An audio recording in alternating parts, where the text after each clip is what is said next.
All right, what's up, Southeast Michigan podcast? Post-game reaction here.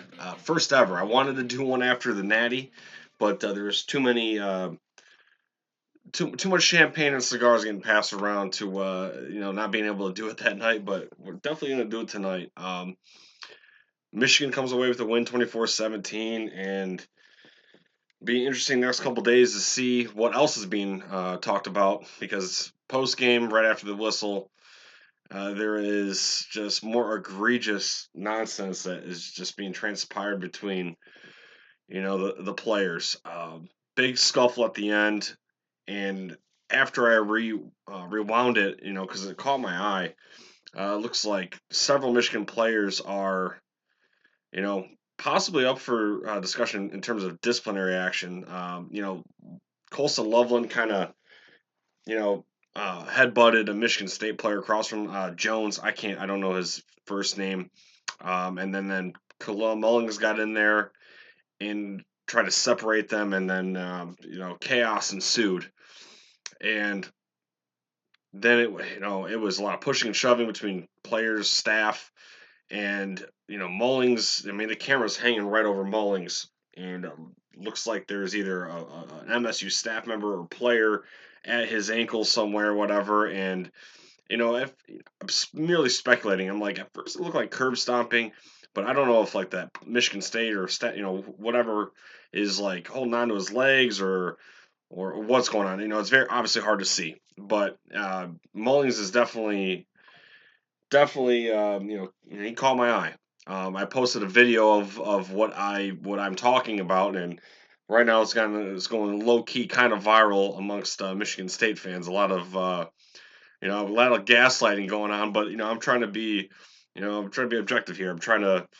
Um, I'm generally curious of what was going on. Coach Moore at the end in his post game interview on the field, basically saying, don't condone that. We know that's not Michigan football, and basically putting up for disciplinary action possible in the future. So, anyways, let's talk about the game first. So, first post game reaction, instant reaction that is, first quarter, MSU's first drives, they always seem to just be in tune. This seems to click. The script playbook. I feel like they have a lot of success early on, and as a Michigan fan, just kind of sit here eye rolling like, oh, here we go again. But they were able to move the ball with ease. And a solid stand by Michigan on defense, which forced the missed field goal. So it kind of slowed the momentum there. In the first series for Michigan, on offense was disgusting. Two dead run plays, and then on a third and long, Davis Warren completely whiffs on seeing a wide open crossing route. Loveland. I mean, he looked at him and then looked away or something. There was just didn't give it enough time to develop, and Loveland probably would have had the first down and more, but that wasn't the case. So early on, Michigan was if you were looking at the ESPN like graph where it gives you the percentage of probability of winning it, it was definitely in green at that point. Michigan's defense looked, they just looked defeated after the first MSU score right before the first quarter ended. And at that point, it was MSU 135 total yards to Michigan's 1. And of course, Daily for MSU online was quick to screenshot and highlight it. Yeah, my phone is going off the charts right now because of that video. Quickly was quick to screenshot that and put it online to troll or whatever. But in the end, Michigan won, right? But we move into the second quarter with 1 second left. Actually, in the first, Michigan runs a 14-yard screenplay to Loveland, and then they came back from the break, ran a couple more plays, and eventually punted. So you've seen a small sign of life there. Michigan's offensive line gave Davis Warren some time in pass protection, but the struggle bus in the run game. We'll get to the stat lines here at towards the. We guess we can get into it right now regarding Mullings. Mullings was 13 of 18 on the ground, so the play calling again was pretty suspect in Kirk Campbell's department. Run run pass, and when they didn't do run run pass, good things happened. So it was kind of quite the head scratcher there at times. Still second quarter defense came alive mid to the end of it, and Wes Walker made a huge tackle on 39 to force an MSU punt. Um, let's see, yeah, MSU punt third and let's see, have to go deep, blah, blah, blah. Let's see what else. I don't know. I have notes down and I just confused the shit out of myself there. Anyway, so big third down stop. Andrew Gentry, one of Michigan offensive linemen, goes down with an apparent leg injury. He didn't even get carted off the field. He got helped by two Michigan staff members in arms, carried him up into the tunnel.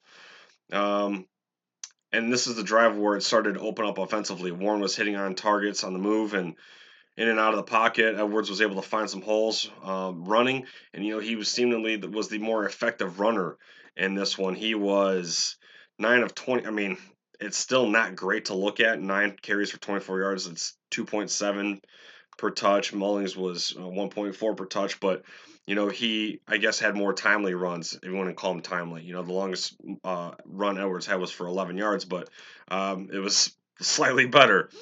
Um, and right here before the half, uh, Warren hits Coastal Loveland on a corner route in the end zone, and last week, Tuttle misses that, or doesn't even look that way, and he lost to Illinois. Unfortunately, the point after was botched, and then the ensuing MSU drive, Nathan Carter had a huge run to midfield to set up Aiden Childs to roll right on the next play, and he got strip sacked by Josiah Stewart, which was a huge momentum swing. Davis Warren was able to check down Edwards to get inside the 20-yard line to set up the field goal before um, the quarter was over, halftime, so Michigan goes up 9-7. And with that play to check down, there was no Spartan anywhere in Edwards' vicinity, so that was a very big play because if they don't pick that yardage up, there's not a guarantee that field goal goes through the uprights. If Zavada's further back, I don't know his sweet spot if he likes to be on the left hash, right hash. Either way, 9-7 going into halftime. So going into third quarter, uh, opening drive, Warren moves the sticks with his arm. Orgy spots off a long run to get in the red zone. The offense gets stymied at the goal line, and then Orgy comes in to run one in himself to make it 16-7. So again, Mullings not effective. Orgy actually effective in the run game, and Donovan Edwards a little bit better than Mullings.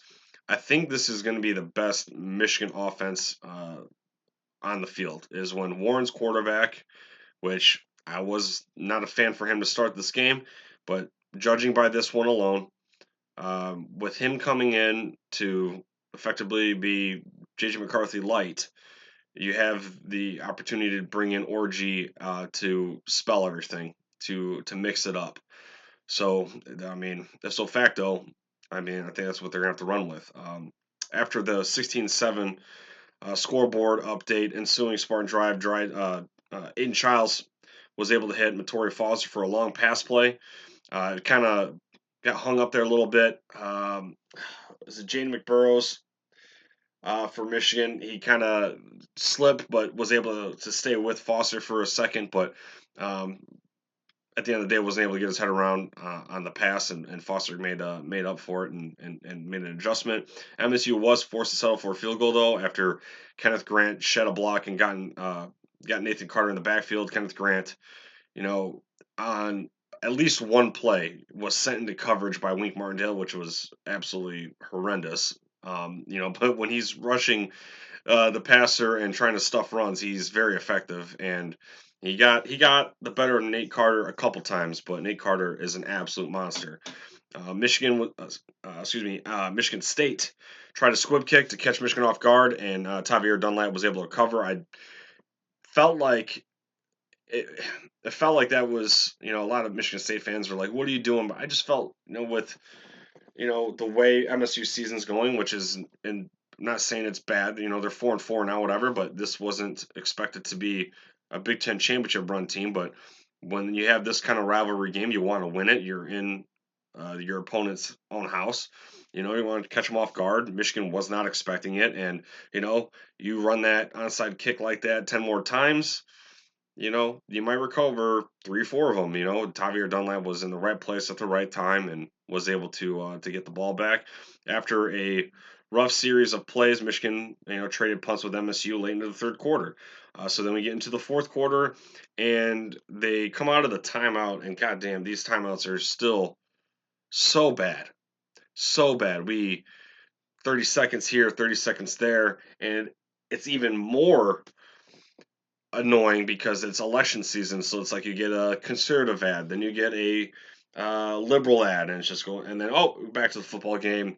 Okay, he's ejected from the ball game. Okay, now we're going back. But anyways, Jordan Turner at the start of the fourth quarter was ejected for targeting an Alex Orji. I mean, to me, look, I'm a Michigan fan, but to me that looked like targeting. I know Orji kind of dipped his head a little bit, but I mean that's we've seen more egregious ones in games in other games too, not just between these two, where it's like, how is that a targeting call? That was to me was clearly one. Michigan scores on a trick play from Donovan Edwards, passing it to Loveland, a la the 2021 Big Ten championship game versus Iowa. I've been bitching and pissing and moaning about this specific play call for years now. How has this play not been run more? You can't run it too much because then other teams are going to expect it. But they caught Michigan State flat-footed on this one, and it was actually a breath of fresh air, sigh of relief that they executed it right. It was a good pitch, good throw, good catch, inbounds, no penalties. So 24-10 after the 2-point conversion to Loveland again, or as well after that. So that worked out. Carter moves down the field on the ensuing possession, and Aiden Childs tosses a touchdown to Nick Marsh, 24-17. Marsh is going to be a problem for opponents. He is a very good talent. Made a great after the catch move, and Michigan's secondary and even linebackers have been kind of not staying square in open space. Jay McBurrows has had issues with this. Jayshawn Barham, Bakari Page, one on one with a speedster in front of you or a guy who's shifty like Nick Marsh. They're gonna shed your tackle. So he's a beast, and Nathan Carter with that number 5, man. I mean, he almost looks like a little. I don't say little, but like he looks like a David Montgomery out there. He's had he's had his hot and cold moments. He's not a full-time back for MSU. Um, you got Kayron Adams in there that splits the ball, ball carrying duties with him. Which, to be honest, just watching this game, Nate Carter should be the bell cow.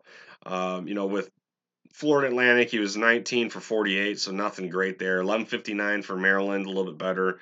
8 for 91 versus Prairie View. 9 for 9 versus Boston College. 6 for 27 versus Ohio State. 5 for 11 versus Oregon.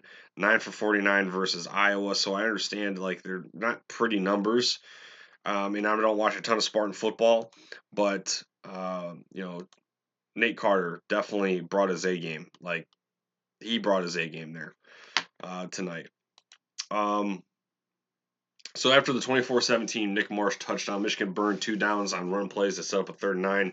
And after not converting, they punted with 34 to go. It was a terrible punt. I think Jake Butt said it was a knuckleball punt, or the play-by-play. And they basically set him up at the 50-yard line. MSU sets themselves back a bit with an intentional grounding call and false start penalties. 4th and 5. Quentin Johnson undercut the end zone pass for the breakup, so almost an interception. But Michigan got the ball back, iced the game away. Orji moves the chains a couple times on the first play and then thereafter. So Orji and Mullings run the ball to MSU, use their timeouts, and the Paul Bunyan stays home for another 24-17 victory. So having said all that, again, kudos to MSU for giving Michigan everything they can handle. They shot themselves in the foot like they're at that last possession with the penalties, but Jonathan Smith is going to be a problem for U of M. Phenomenal coach. Like I said, I've in previous episodes, man, Aiden Childs, I praised him many times. He's super raw, has got to take care of the ball better. And I think Dylan Raiola in Nebraska is the same way. He needs to take care of the football, don't put the ball in harm's way. But they're gonna be phenoms in years to come. Um, Child's super young, and I think under Jonathan Smith's tutelage, um, he's he's going to make a run for this here in about 2 years. So we'll see. Just got to work on things and get better. And I thought MSU definitely controlled the line of scrimmage far better. We of course heard the stat of whoever runs for this many yards or who runs for the most yards, wins on so many whatever. But uh, this time Michigan was able to pull it off. Let's see, what was the totals? Let's see. So yeah, MSU did lead this 163 on the ground to Michigan's 119, but Michigan was 146 of the year and MSU was 189 through the year. So in total, MSU definitely out yardage them 352 to 265. So definitely close ball game, and I was sitting better when it was 24-10, and then when it got to 24-17, I was like, man, this is about to go to OT. But good game for the boys, and like I said from the top, we're gonna have to keep an eye on this fight after. Like I said, I feel like Mullings might get some sort of punishment. I'm just from what I've seen. When you are scuffling for like 5 seconds, you get broken up. You're like, all right, get your ass over there. You get your ass over there. But then when there's additional, things going on, and I don't know, it looked bad. It looked bad. Again, Colson Loveland thing where he kind of started by dipping his head. He may or may not get anything. Who knows? I mean, but when we got people, throwing fuel on the fire, it becomes an issue. Again, I'm not a fan of the tunnel incident either. I know that that's been a hot topic between both fan bases since it's taken place. There's just no need for it. There's absolutely no need for it. There's no need to take off your helmet and hit somebody with it. Whether you're a Spartan or Miles Garrett with Mason Rudolph, like there's just no room for that type of behavior, and there's no room for you know getting your hands on other team staff members as well. God damn, this phone just does not stop. I can't wait to look at it here after this video. Um, so yeah, um, I don't I don't get much after that. Let's see here. All right, let's just call it there. Again, post game reaction. I want to say I do appreciate all the support again. We will be back next week for Michigan fans, of course, right? This is why we do the podcast. Michigan fans, we're going to talk Indiana. Indiana just firing on all cylinders. I'm super nervous about the game, so we'll see what happens. They got a lot of actually not Indiana, Oregon. Duh. I'm not looking forward to these next two though. Regardless. All right, go blue. Paul Bunny is staying at home, but we'll see at what cost. All right, take care, guys.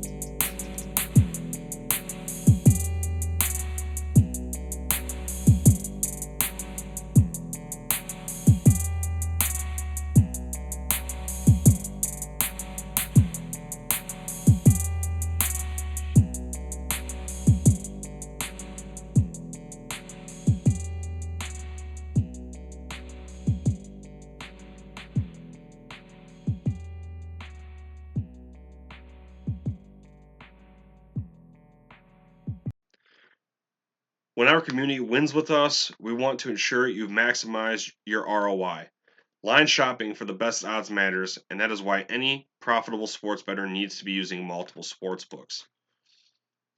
Thankfully, there's never been a better time to get signed up, and we're here to connect you with the best promotions industry wide.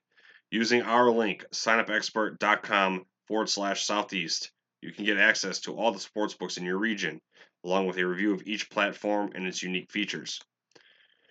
Most importantly, this page automatically connects you to the top promotions of each book, allowing you to start line shopping with an enhanced bankroll. If you want to take advantage of these benefits and support our brand, please sign up for your next sportsbook at signupexpert.com/southeast.